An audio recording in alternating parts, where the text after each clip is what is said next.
La première guerre de l'information, la vraie guerre de l'information, la première guerre des réseaux sociaux. Et moi, j'ai toujours mon téléphone, je ne connaissais pas Twitter, j'aime pas du tout Twitter, mais je passe mon temps sur Twitter. Si vous n'êtes pas sur Twitter, vous ne savez pas ce qui se passe.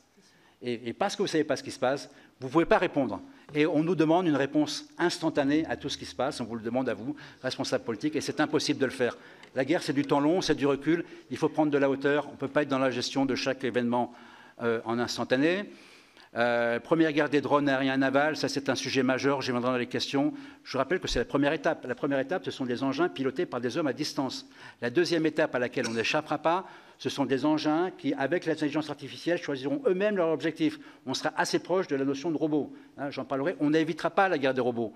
On peut se rouler par terre, on peut dire que ce n'est pas possible, que ce n'est pas bien, que ce n'est pas éthique. Mais c'est comme ça que ça se passera, parce que c'est comme ça que nos adversaires feront la guerre. Il faut savoir si on veut gagner la guerre ou si on veut faire une guerre éthique 100%. Voilà, peut-être un débat de réflexion. Et puis, dernier point, sans attaquer l'ennemi au sol, c'est difficile de gagner la guerre. Aujourd'hui, les Ukrainiens, je vous montrais dans les planches, n'attaquent pas la Russie sur le sol russe. Ils l'ont très peu attaqué au début de la guerre dans quelques sites de logistique. Ils ont fait quelques frappes très limitées sur la Crimée, jamais avec des équipements occidentaux. Et mis à part ce qui s'est passé il y a 2 jours avec des équipements ukrainiens, ils vont frapper des bases russes. Mais c'est évident que si... Pour gagner la guerre, pour que l'Ukraine gagne la guerre contre la Russie, il faut qu'elle frappe le sol russe. Elle ne frappera pas le sol russe, elle ne peut pas gagner la guerre en Ukraine.